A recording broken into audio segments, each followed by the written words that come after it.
Good morning, everyone. Please feel free to grab some coffee. I will start in 1 minute, so we honor the time. The room has another meeting at 10, so we need to be very strict with the timing. But please, the coffee is coming, more coffee is coming. In 2 minutes, they are brewing, but please, if you want some tea, thank you very much for letting me know. Thank you for coming, everybody. I know it's early in the morning. I know sometimes just stopping by is not your favorite thing to do, but I really appreciate that you took the time to come. The objective for today, to me, is that you know me and the team, and also give you like an overlook of our programs, and also to get some information from you. So as new leaders here, we would like to know more about your thoughts, and I hope we can build this mutual trust and partnership, and we keep working together in order to build the best program possible. My door is always open for you. I think in the 2 first weeks, I answer more than 250 emails to parents, just putting out there.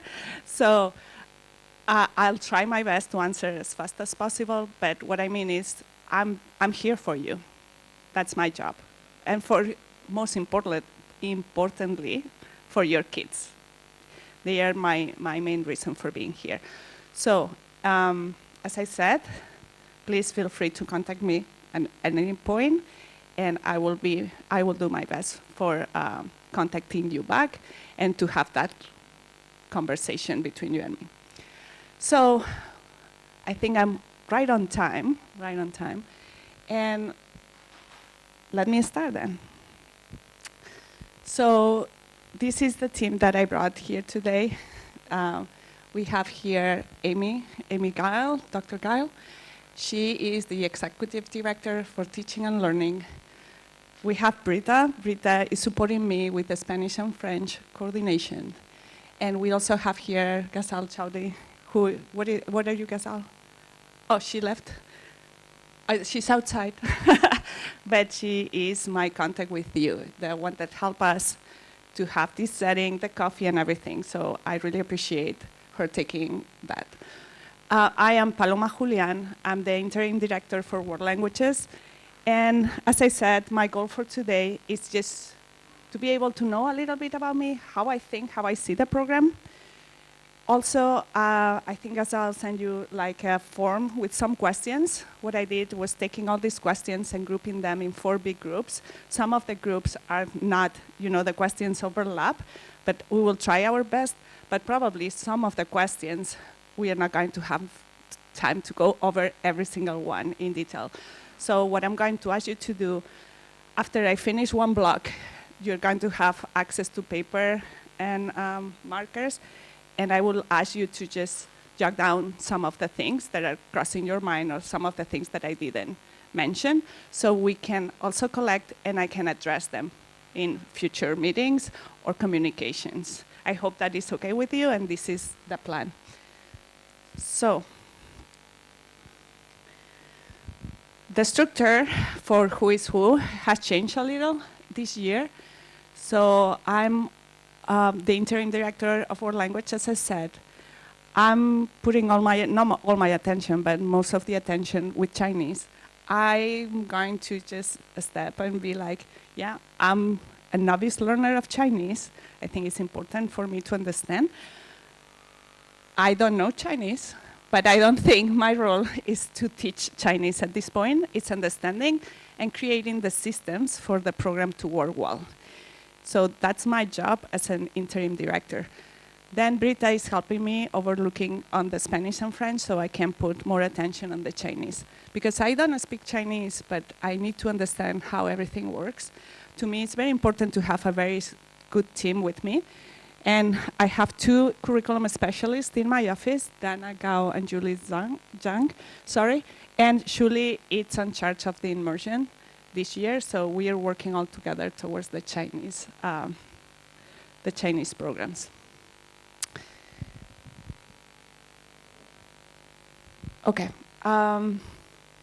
Before we start, I believe that you sat with your friends like the kids do. No? Like when we put them in the classrooms, you sit with people that you know already. So usually, this activity is for people to know each other. I will challenge you to step up, find someone that you don't know, please, that you don't know in the room, outside of your table, and just introduce yourself, say your name, how many years you've been in Singapore, the grades that your kids and the languages that they are taking, and then teach them. Teach them your favorite word in your language, okay? So, to me, my favorite word in Spanish is tiquismiquis. Tiquismiquis means picky, just picky, but I really like the sound of it. Don't ask me why, it's just tiquismiquis. Sometimes when you go to conferences, people is like, oh, happiness, peace, and I'm like, tiquismiquis, which is very, very sad sometimes. But I would like you to please stand up. Can you please stand up? Find someone that you don't know, that you've never seen. It's just 2 minutes, and say who you are, and teach one word in a different language that is not English. Thank you. Thank you. I learned mama, which is the same. And I love. Okay, thank you so much for engaging. Thank you so much. I tried to find one that had all the languages, as many languages as possible, and I hope you can find the one that represents you the best. But yeah, many years, not many years ago, but like 2 years ago, but many years ago, do you remember that movie, Frozen? Let it go, let it go? Okay, you know what I mean. So they have this YouTube video that is the song in 25 languages. And we watched it in our language class.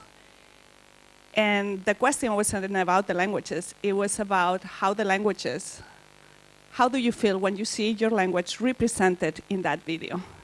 And in the class we had kids that didn't have their language in that video. And then the second question was, why do you think those 25 languages were chosen? Who chose them? And what is the interest behind those languages? So it was a very, very interesting activity to do with middle schoolers. And 5 years later, we checked because they had a new version. And what we realized, even the world has changed, the chosen languages were still the same. There was not an improvement on that side. So I am here knowing that maybe some of the languages that you speak at home are not represented in our program, but we are here also knowing that and wanted to support your kids in their growth, not only in the languages that we teach, but also in a more holistic way so they feel represented and they feel safe. And this is very important to me.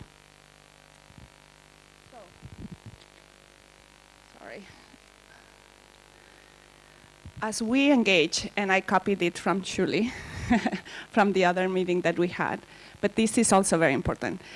Those are our community norms that we are going to assume always positive intent, that we are going to share accurate information based on data, not just feelings. Sometimes feelings can be very harsh. Centering everything in the student. Our students are the center. Please go to the source. Nowadays, with the communication and the WhatsApp groups and everything, something that is very tiny can echo and go in a way that you never thought that it was going to be possible, so go to the source. We are not going to discriminate, like, we are reframing from discrimination, any kind of discrimination.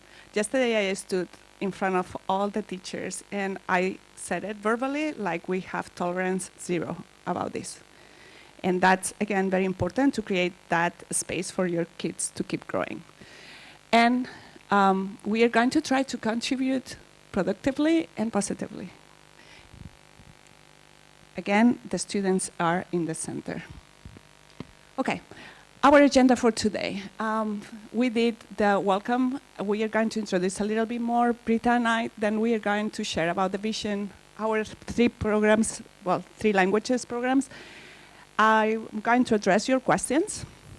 I'm going to ask for some feedback, and then I'm going to talk about what are we going to be doing to move forward.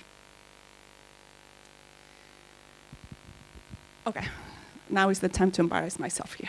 But here you have pictures, personal pictures of me. My name, as I said, is Paloma Julián. I was born in a city south of Barcelona, in front of the Mediterranean Sea, and I think that actually shaped who I am. I understand and I think it's because that geographic characteristic of my biography, I understand languages as the bridge to understand other cultures. And I think in that area of the world, this has been always so important that for me it's not a question. It's been always something that it was a must. I also I am here with my husband. I don't have biological kids. My husband has two. They are in their 30s already. And I have to share that with you because I'm very proud of him. My stepson, if you see the new commercial for Lego with Tom Holland, he created all the backgrounds for that commercial. So he was an architect. He was the youngest architect in Spain at one point. And as soon as he started working, he was like, I don't like this. And I'm like, you must be kidding me now. After all these years, you're an architect, the youngest architect in Spain. And he's like, I don't like it. I really don't like it, and I want to go into video games. And I'm like, dying there. But you know what? His motivation was so high. He's being super successful. He works for Netflix. He works for Lego. So we need to know also, even we want and we have the best intention for our kids, we need to pay attention to the motivations of our students too. I have two nieces. They are identical twins. We cannot tell who is who. And my sister put some earrings. So one earring is blue, and blue in Spanish is azul. So her name starts with an A, so we know who she is. So that's the way that we know who are they. Also, I've been not leading professional teams all my life, but leading sports teams all my life. I've been semi-professional basketball player, and I've been coaching since I was in middle school. I was coaching in middle school already to the team in my school. So I'm very passionate about having a common goal and trying to reach there, and I'm slightly also competitive. This is me. I put in a lot of information that you might, and I'll share this with you, don't worry, with the community. But my degree is in Hispanic Studies. That includes linguistics and also literature. I have two masters. One is in pedagogy, best practices, and the other is in language acquisition. And I worked presenting. I worked also creating books. In the last years when I was teaching in middle school and lower levels, I didn't want to leave that high-level language side apart. So I work with some publishers to create the AP books for Spanish, so I know also the AP. And yeah, I don't want to go for everything, but this is a little who I am. And I don't want to entertain that much. It's not about me, it's about the questions. So I'm going to pass to Britta, and then we will go to the questions. Thanks. Good morning, everyone. My name is Britta McCarthy, and I'm the Curriculum and Instruction Coordinator working with the Spanish and French departments within World Language. A little bit about me, I also have nephews and a niece. That's two of them. We're practicing a little bit of literacy with one of my favorite books that I used to read my brother, Cars and Trucks and Things That Go. That's what I spend my summer breaks and breaks really aiming towards, is that family time, traveling back to the US. I am a person that loves to remember I'm a part of nature and be in it, spend time with family, explore, and I consider myself a systems thinker. And the way that systems thinking kind of plays out in the world languages role is there's so many pieces to learning a language. There's the reading, writing, listening, and speaking. the language development and some of that grammar, how to grow your vocabulary and your lexicon so that you can talk about things that are more and more technical and complex, how to understand the unique place and the context that you're in and all of the children that enter the classroom. So it's always a new puzzle and a new challenge, and thinking about all of those pieces and holding them all as important is something that I love to do. Could you go to the next one, please? A little about me. I have worked in several schools on language policies and strategic planning around multilingualism. I have been a part of kind of a shift that's happening in many schools where instead of just saying that we're going to be excellent at English, we are starting to say that we are proudly multilingual, that we recognize multiple parts of our identities, our cultures, and our languages that shape who we are and that we grow. I spent quite a bit of time in Latin America, and there we really worked on biliteracy units, so how to create stronger Spanish and English through programs that foster both. ACTFL has been an anchor for me. It's a really internationally benchmarked program that gives a lot of schools common language for how to do proficiency-based programs. And with ACTFL, I've done work across Spanish, French, and Arabic, and collaborating with Paloma, Chinese is new for me, but the ACTFL framework is a really powerful anchor for that. And right now I'm a PhD student, so some of the language program courses that I'm taking have been really helpful for thinking about language in different ways and pushing my thinking about how to really, the foundation of all of that is about equity and making sure that we have strong outcomes for many groups, and kind of as Paloma mentioned, groups that may be excluded in different moments or throughout history, understanding where language comes from. So I'll leave it at that, but it's nice to meet you all and look forward to talking more. Thank you, Rita. Okay, so let's go to our vision. It was shared already. This is the strategic direction that the school, and probably you've seen this, and if you haven't seen this, this is, again, the strategic direction of the school.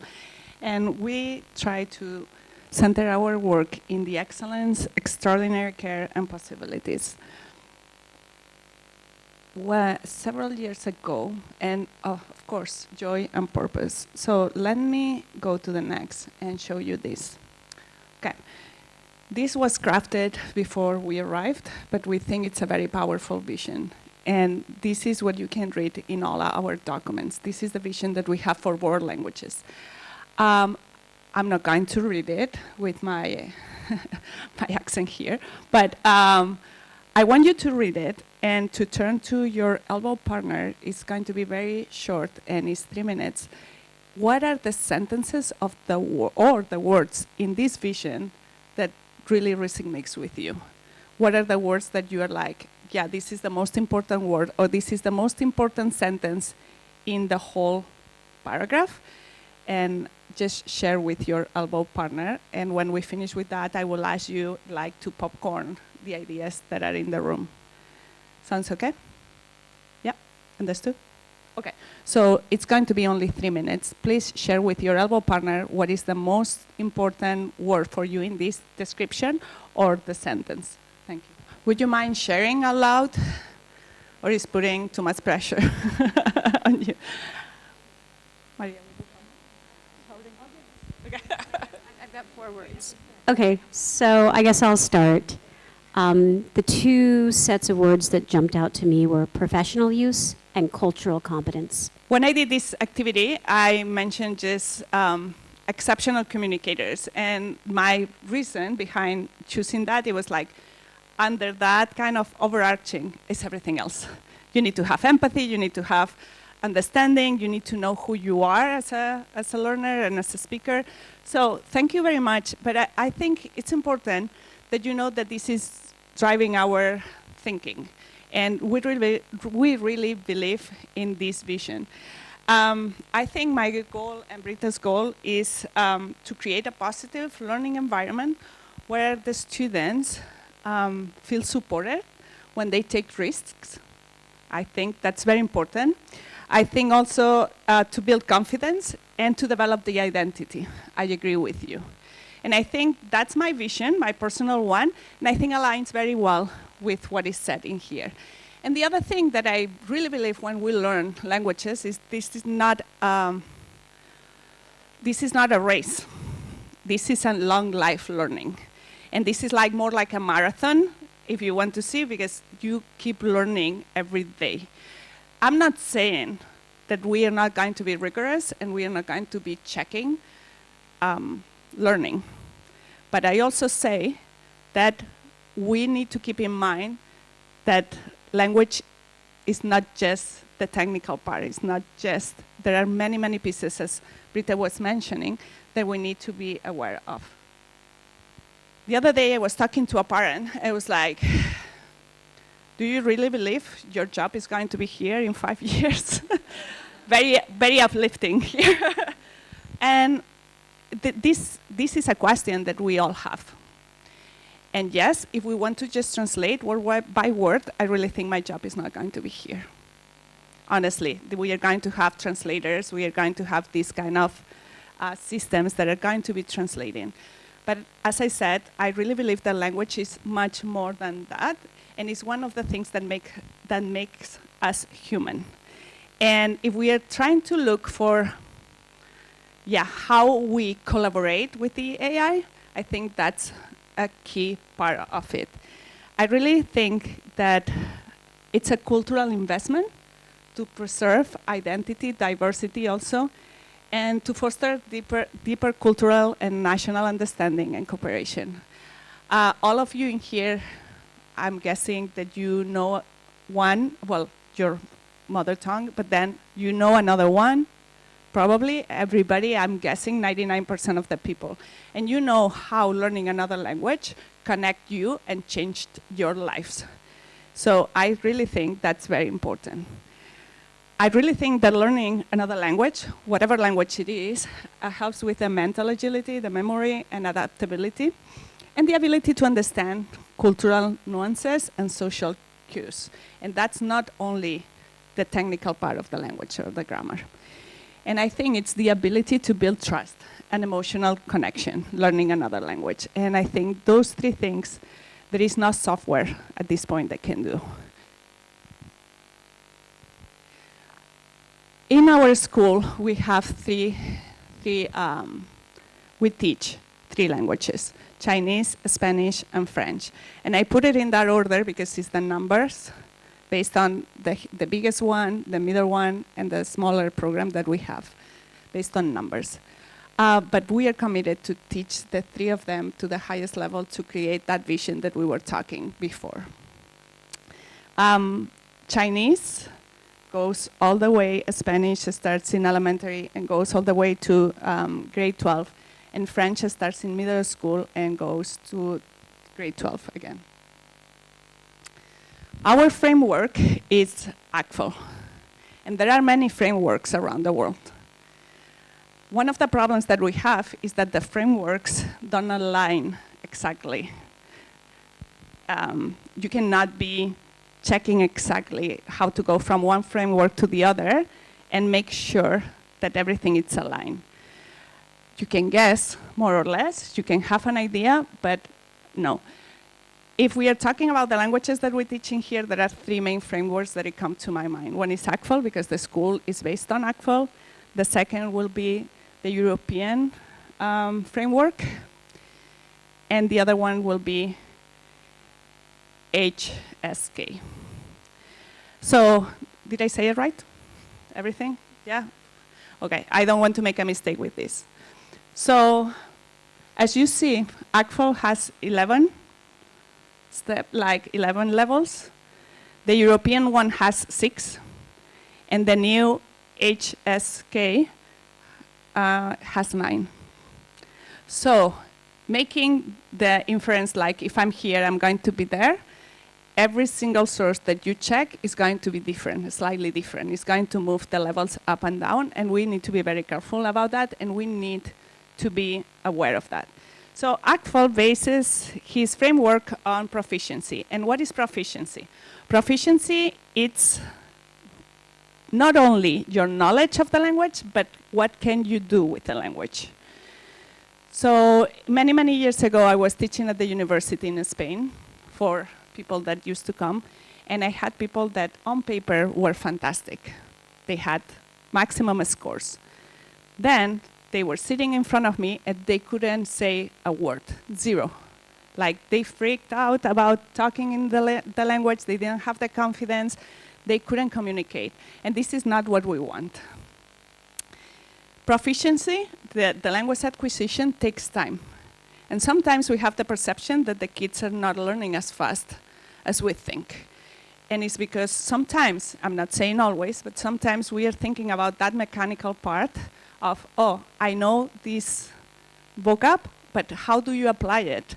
And the way that we learn languages is not the same way that is right now taught. So we need to adjust a little what we understand. I'm going to challenge you one more time, quickly, and I want you to try this. I want you to try to tell your elbow partner what you've done this morning since you wake up to you came here, okay, in English. So for the majority of us, it's not our first language, in English. And maybe if you're an English speaker, just try to, without using the letter E in any word. Okay, so when you are like, you can say, I woke up. You cannot say, I woke up, because woke has the letter E on it. Make sense? So you say, I got up instead, okay?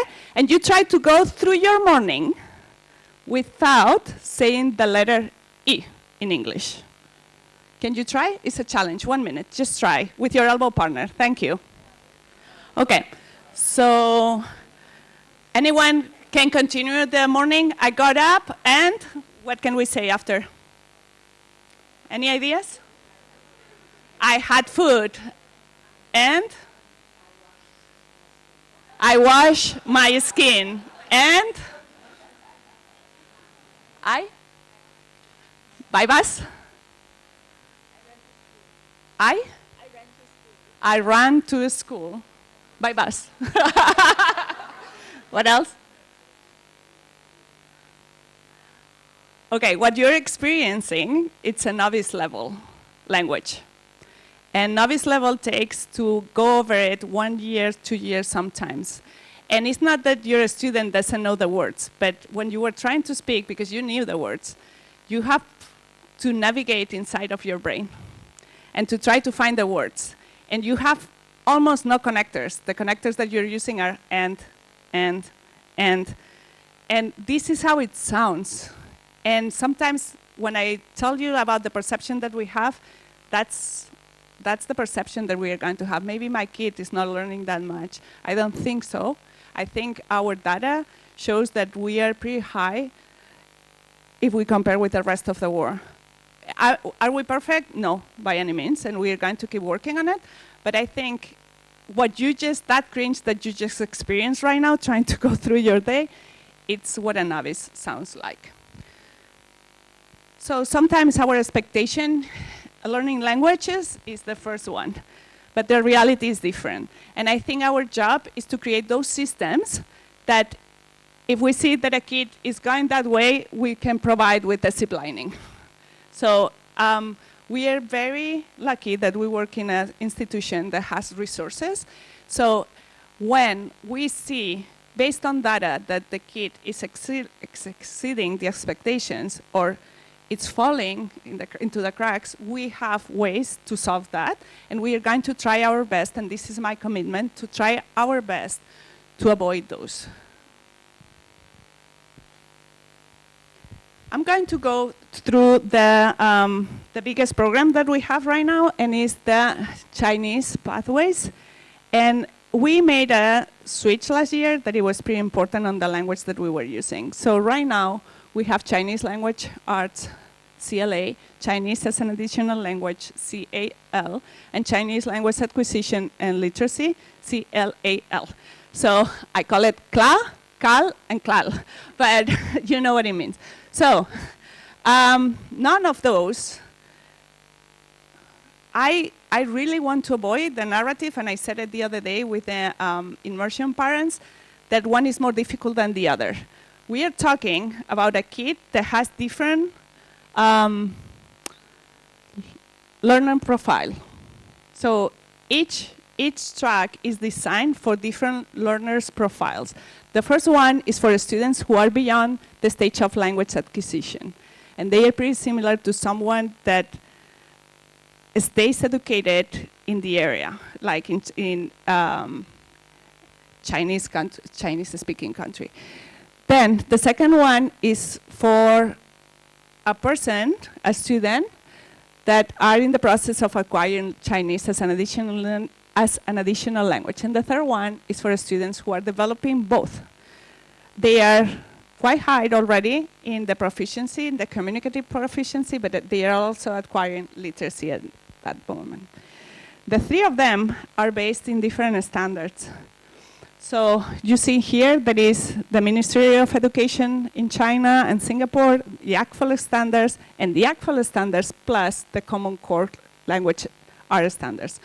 So sometimes making that transfer is not as easy as it seems, because we need to look at a lot of data. One piece of data is not going to tell us everything. And we are working right now very hard to try to set the structures that allow us to do that based on data and with multiple sources.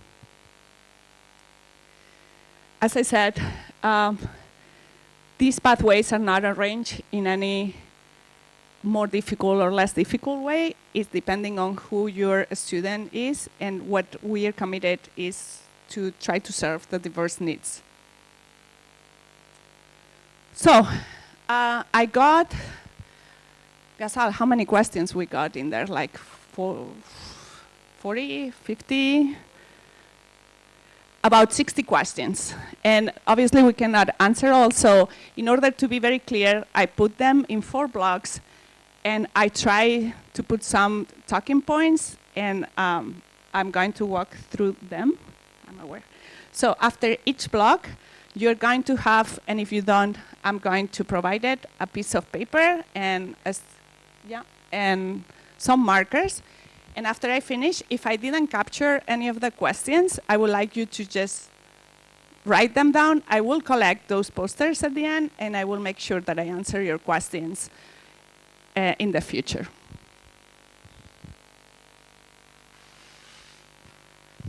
Okay, the first block of questions were about curriculum.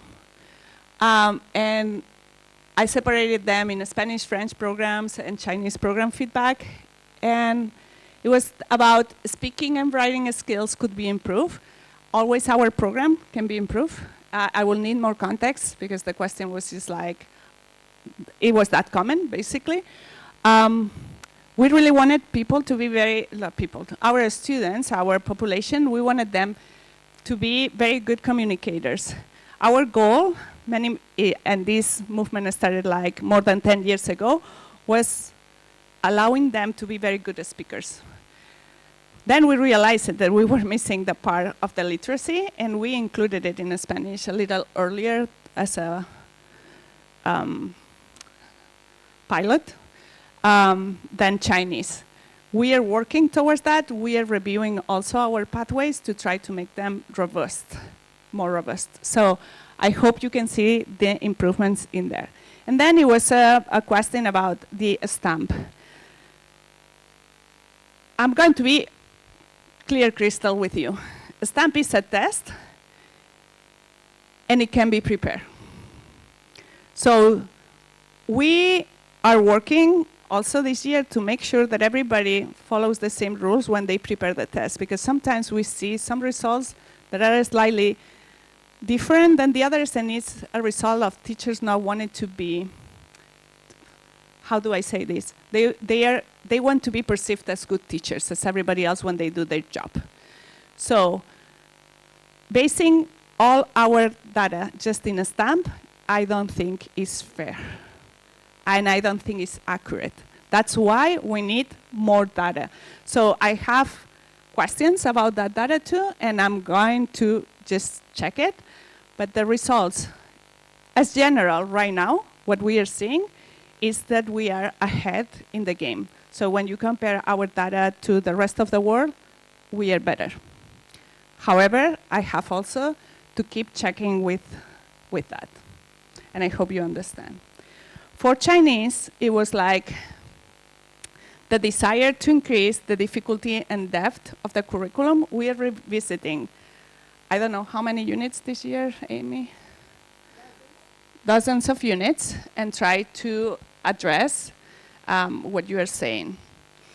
And again, the slow progression and the need of more homework.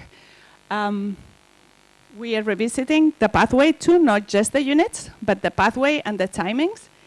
And if you need extra work, it's always good to contact the teacher and to understand what they are doing, because sometimes what the kids are telling us is not the same that the teacher sees, and we know that that happens.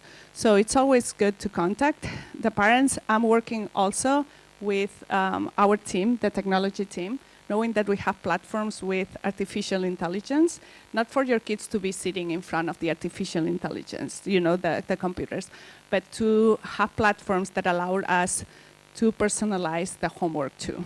So each kid has what they really need.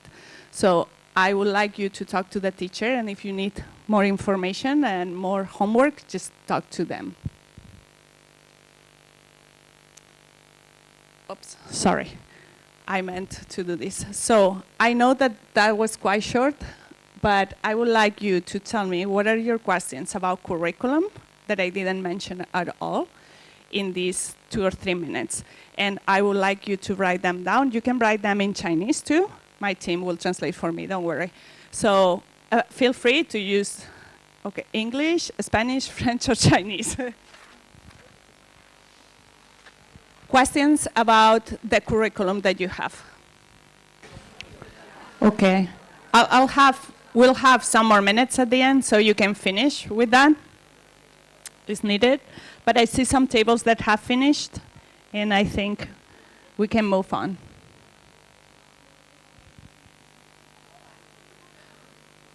Okay. We were talking also some questions about numbers. There were some questions about numbers. And there were about the small population taking Spanish and French. And I understand that Spanish and French have less population than Chinese, but we are talking about that more than 1,200 kids. So it's not that small. I think the concern, and again, the questions were a little vague over there, so I will need more context. But I think the question was about the different levels of proficiency in the classes due to the smaller amount of classes.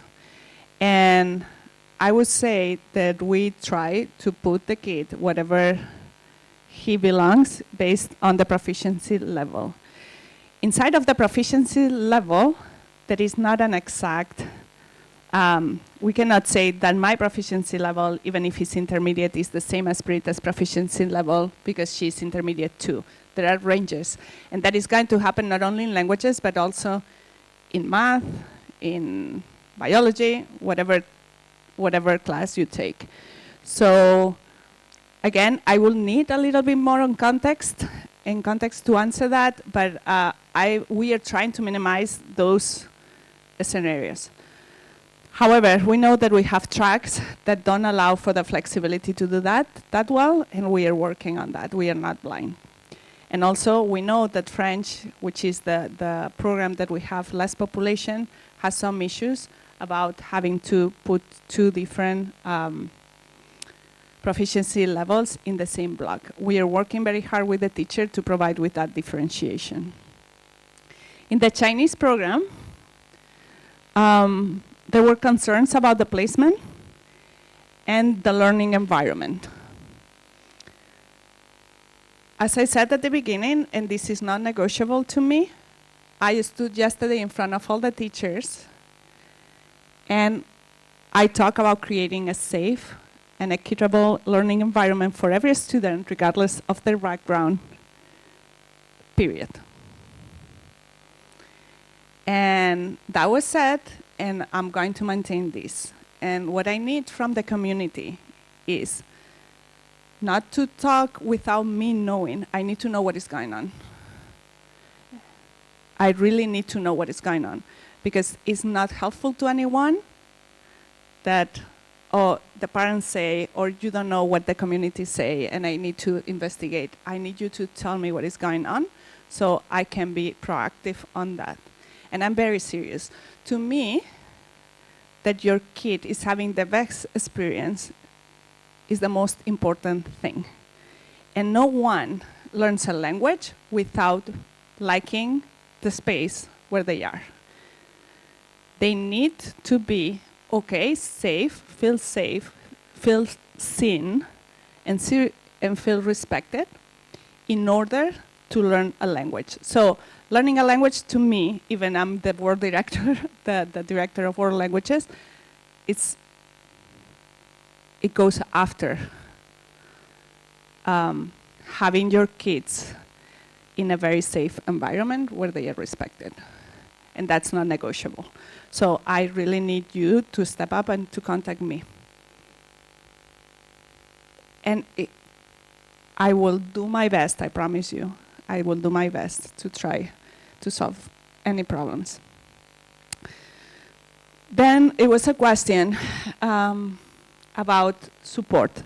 And it was a question about having to have another teacher after the classes, like a private tutor, I think you call it, tutors after the classes in order to be successful in some of the classes. That's not the goal. That's not what I see. I see the school should provide with everything that they need, and we should be the providers and to create the structures for your kid having to be successful in any course that we teach. This is the way that I see it, and this is the way that I'm going to operate. And finally, it was a question about middle school and high school transition, and especially for non-native speakers. I think we are creating now structures and courses that are allowing that, or our hope is that you don't feel that jump. And we are very aware of those, and we are working right now with the high school teachers creating and revamping the units so you see a seamless kind of transition. But again, I know there are more questions about placement and labeling, and I would like you to write them down in the poster so I can read and address them in the future. Be specific, and if you want to not to be that specific right now, but you would like to send me a message later on, just put the basics in the poster, and I'll go and then send me a message, personal message. Thank you.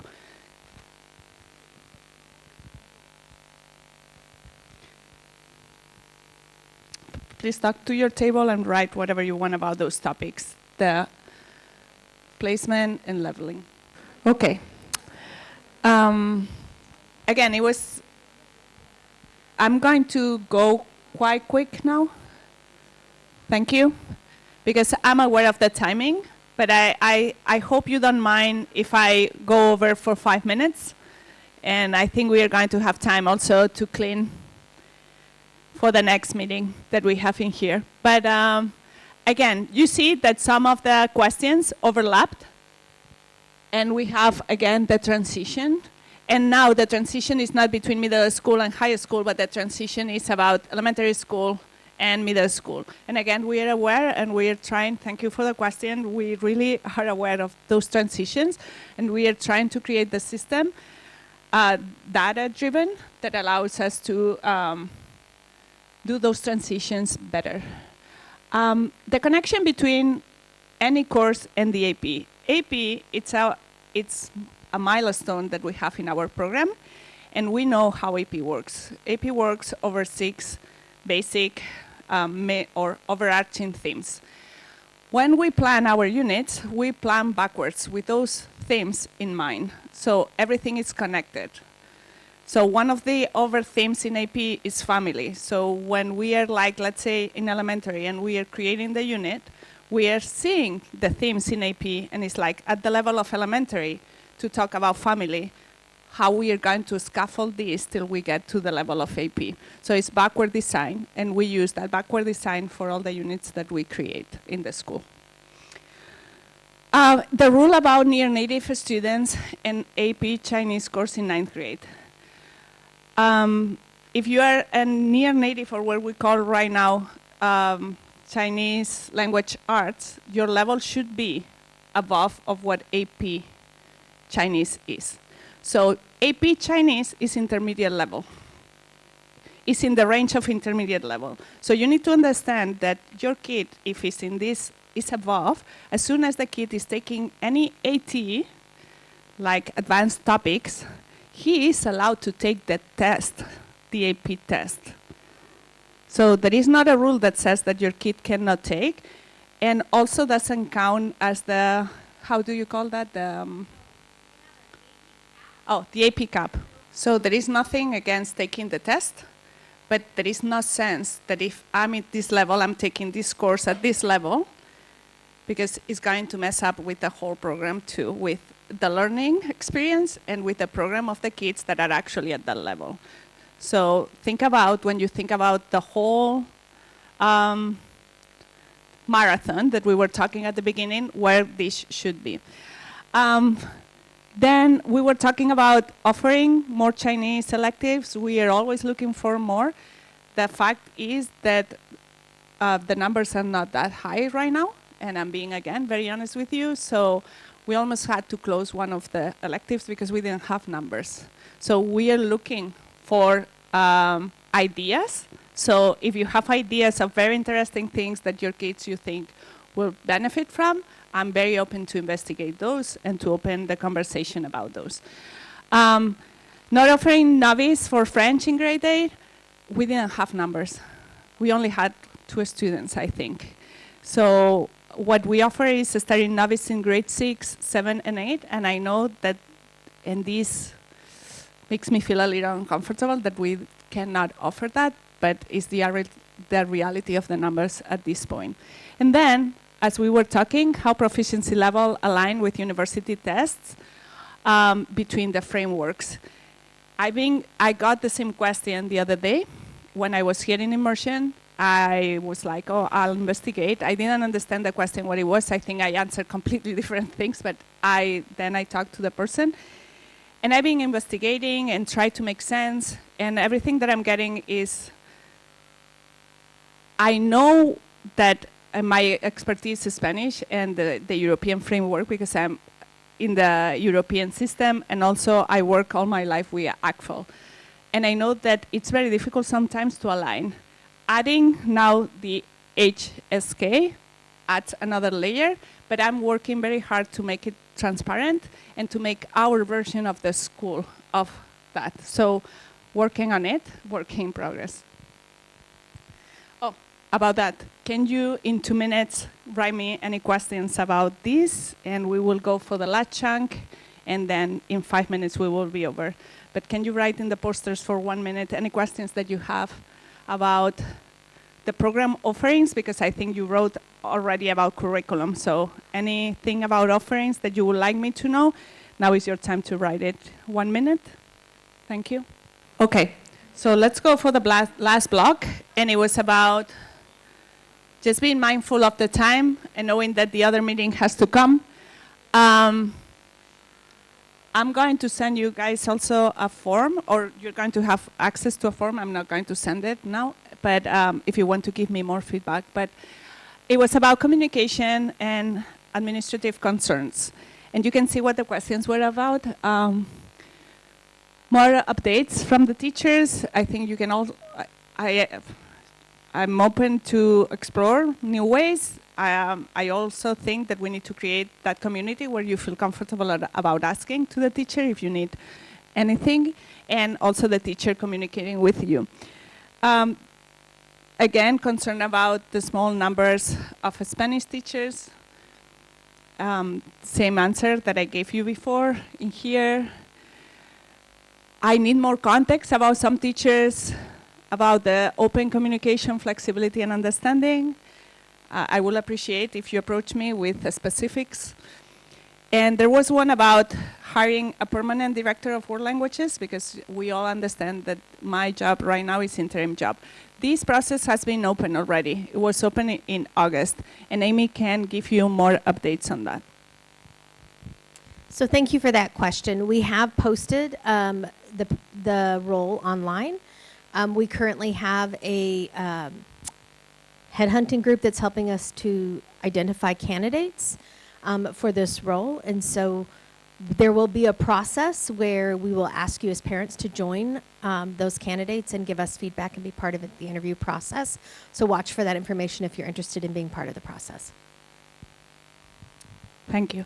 And then it was about students to borrow smartphones. I don't know the specifics of that. I would like also to know more before I talk about that.